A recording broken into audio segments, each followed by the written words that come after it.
अच्छा, तो जब ऐसा हो कि जिस बंदे ने कैपिटल कंट्रीब्यूट किया है, जो रब्बुल माल है, वो जब स्पेसिफाई करे कि तुमने मेरा पैसा किस जगह पे लगाना है या किस टाइप के बिजनेस में लगाना है, तो उसको हम कहते हैं अल मुदारबा अल मुक़य्यदा, जिसको रिस्ट्रिक्टेड मुदारबा कहते हैं।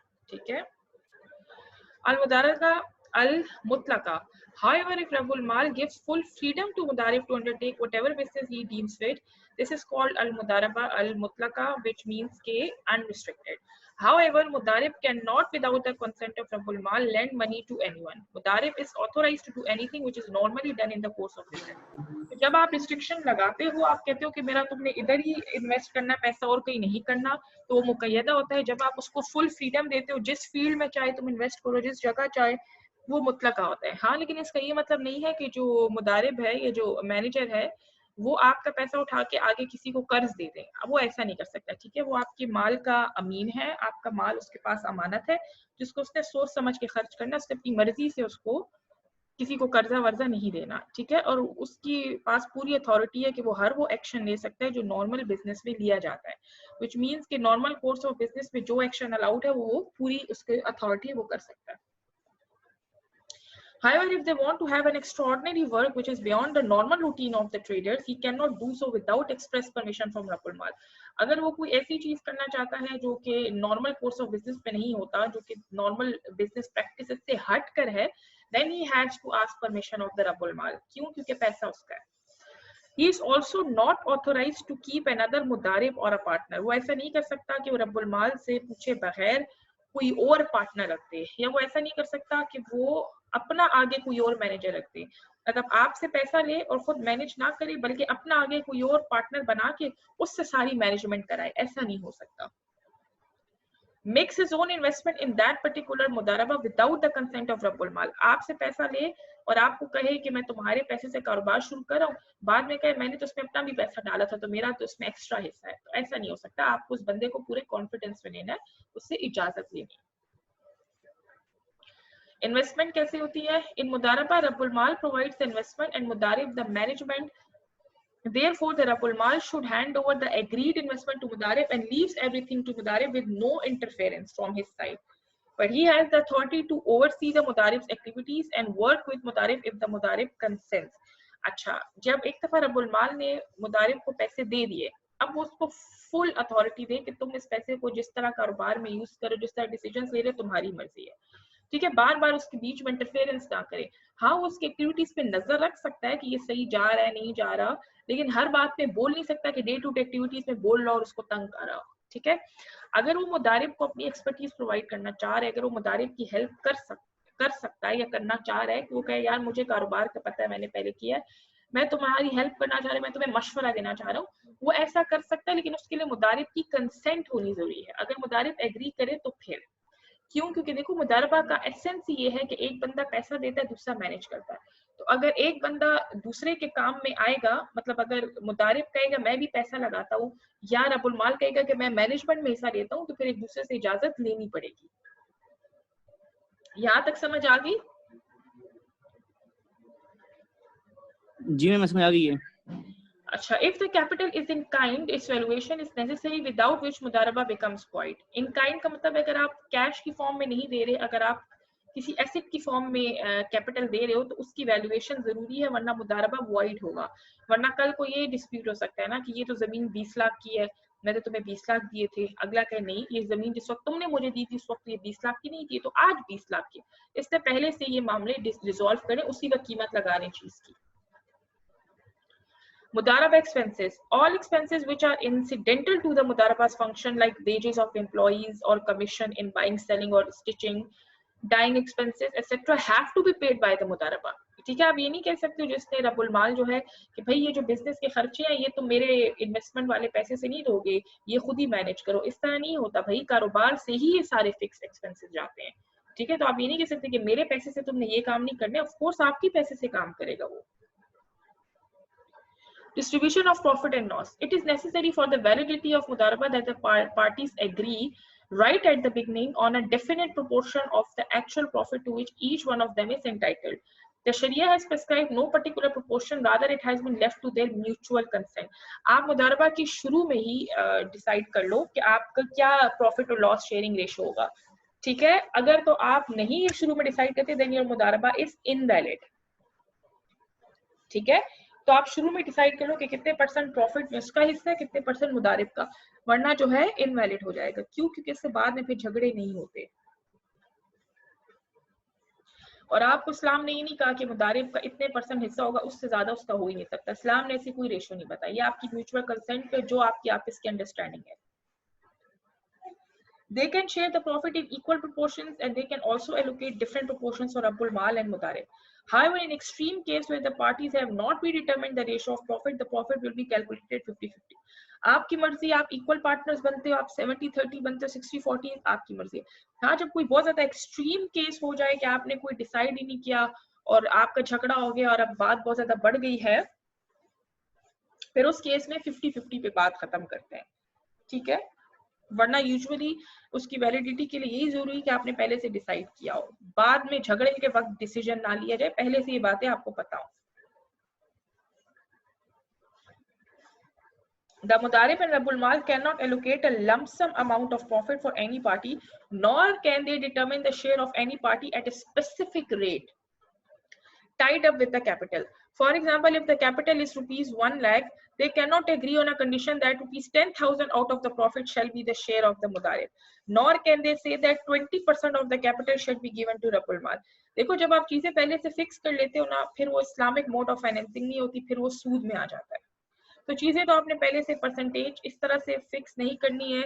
आप ये कह सकते हो कि जितना भी प्रॉफिट होगा उसके 30% मेरा, 70 आपका, जितना भी प्रॉफिट हुआ ये आप कह सकते हो। लेकिन आप ये नहीं कह सकते कि मुझे फिक्स हर महीने 10,000 मिलेंगे, मुझे फिक्स मिलेंगे। अब जैसे आजकल कोरोना में दुकानें बंद थी, कारोबार बंद थे, कोई सेल नहीं हो रही, तो आप फिर भी 10,000 मांगोगे तो ये तो फिर गलत है ना, ये तो इस्लामिक तरीका ना हुआ। या आपको मैंने 1 लाख रुपए दिए ना, मुझे इसके 20% हर महीने प्रॉफिट मिलेगा। अब उतना प्रॉफिट हुआ है नहीं हुआ, आप पहले से फिक्स करो, ये गलत है। आपको जितना भी प्रॉफिट हुआ, अगर हुआ, उसके इतने परसेंट मेरा, इतने परसेंट तुम्हारा। दिस इज अकॉर्डिंग टू शरिया। आप अमाउंट फिक्स कर लो, नाउ दिस इज गैर शरई, ठीक है। However, they can agree that 40% of the actual profit shall go to the Mudarib and 60% or to the Rabbul Mal or vice versa, ठीक है। हाँ, आप ये कह सकते हो कि असल में जितना भी प्रॉफिट हुआ उसके इतने परसेंट मेरा, इतने परसेंट तुम्हारा। अगर प्रॉफिट ना हुआ तो बस ठीक है, कुछ भी नहीं शेयर होगा, बात खत्म। It is also allowed that different proportions are agreed in different situations. For example, the Rabbul Mal can say to Mudarib, if you trade in wheat, you will get 50% of the profit, and if you trade in flour, you will have 33% of profit. ये चीज allowed है, ठीक है। आप कहो कि अगर तुम इस चीज का कारोबार करते हो तो तुम्हारा इतना परसेंट होगा, अगर फलानी चीज का करते हो, जैसे कंस्ट्रक्शन में करते हो तो इतने परसेंट रेशो होगा, टेक्सटाइल में करते हो इतने परसेंट होगा, दैट इज अलाउड, ठीक है।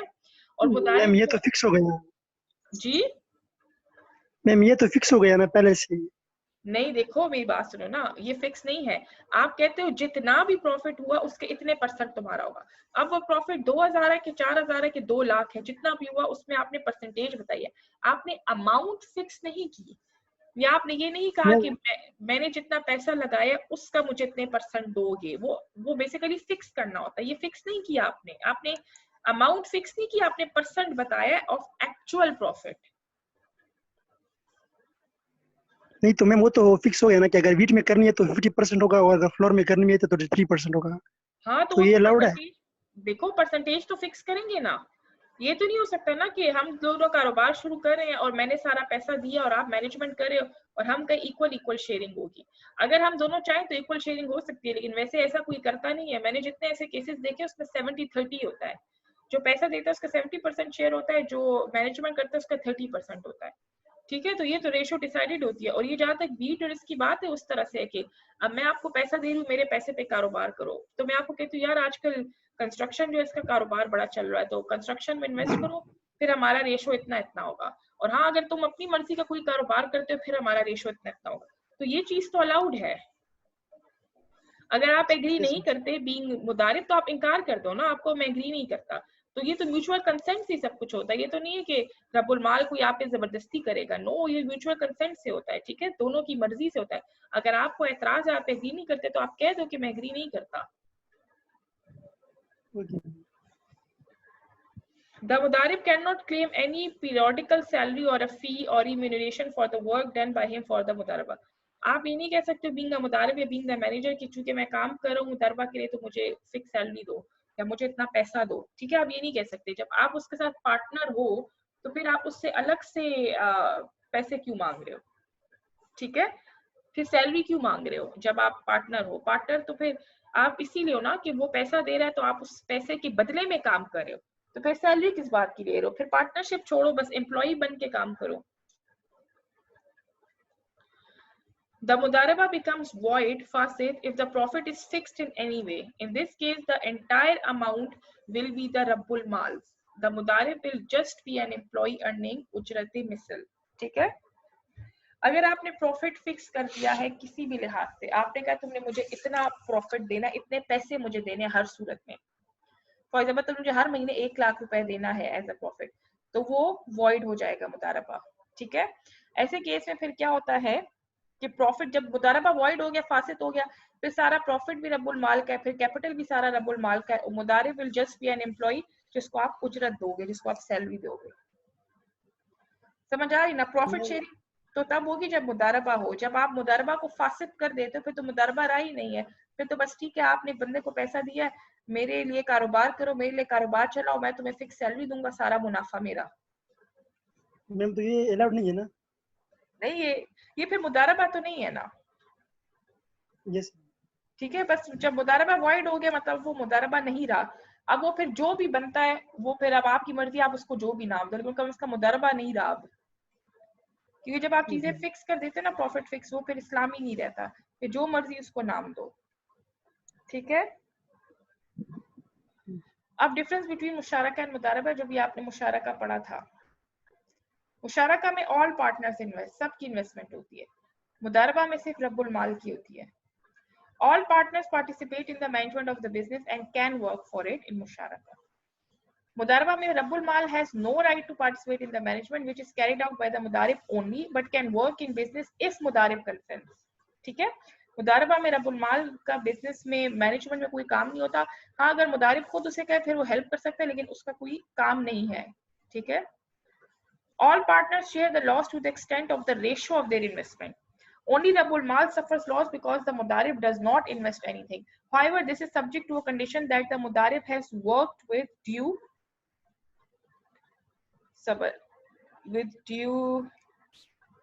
diligence. ठीक है? ये आपको कहते हैं मुशारका में सारा का सारा जो लॉस है वो पार्टनर्स मिल के शेयर करते हैं, जो भी उनकी इन्वेस्टमेंट की रेशो होती है उसी के मुताबिक। फॉर एग्जांपल अगर मैंने टोटल कैपिटल में 10% दिया तो मैं 10% लॉस शेयर करूंगी, या आपने 20% दिया, आप 20%। मुदारबा में लॉस जो है वो उसका होता है, मुदारिब का नहीं होता, रब्बुल माल का होता है, क्योंकि उसने माल कंट्रीब्यूट किया, मुदारिब ने कुछ भी इन्वेस्ट नहीं किया।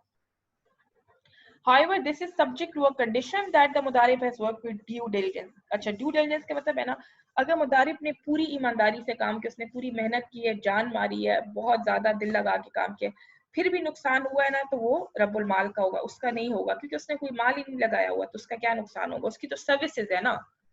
तो अगर लॉस होता है, अगर कारोबार डूबता है, अगर पैसा डूबता है, तो रब्बुल माल का ही डूबेगा। जब मुदारिब ने कोई पैसा लगाया ही नहीं है तो उसका क्या पैसा डूबेगा?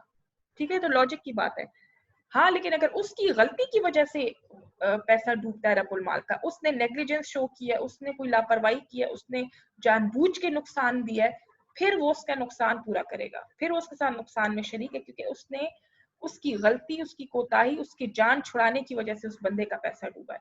वो तो फिर आप नॉर्मल रूटीन में भी अगले का गिरेबान पकड़ते हो कि तुम्हारी गलती की वजह से ऐसा हुआ, तुमने जानबूझ के, तुमने लापरवाही की है, तो वो फिर अलग केस है, ठीक है? मैम इसकी समझ नहीं है, अगर लॉस हो तो वो सिर्फ रब्बुल माल का होगा और अगर प्रॉफिट हो तो वो दोनों का होगा, तो मैम ये तो जायज नहीं है ना। देखो मेरी बात सुनो ना, मैंने पैसा दिया ना, अब अगर पैसा डूबता है तो मेरा डूबा ना, जब आपने पैसे ही नहीं दिया तो आपका क्या डूबेगा? तो मैम सर्विस तो दे रहा है ना, वो काम तो कर रहा है, मैनेजमेंट तो संभाल रहा है मैम। हाँ, तो आपका ये नुकसान होगा कि आपने जो इतनी मेहनत की, आप उसके बदले कोई उजरत नहीं मिली, उसके बदले कोई मुनाफा नहीं मिला, लेकिन आपका माल तो नहीं डूबा ना, आपको आपकी मेहनत का सिला नहीं मिला, वो अलग बात है, लेकिन आपकी इन्वेस्टमेंट तो नहीं डूबी, क्योंकि आपने तो कोई इन्वेस्टमेंट की नहीं है, अच्छा, यस। ठीक है? ओके अगर आपकी कोताही की वजह से मुझे नुकसान हुआ फिर तो मैं आपसे नुकसान पूरा करवाऊंगी। जी The liability of the partners is normally unlimited. If the liabilities of business exceed its assets and the business goes in liquidation, all the exceeding liabilities shall be borne pro rata by all partners.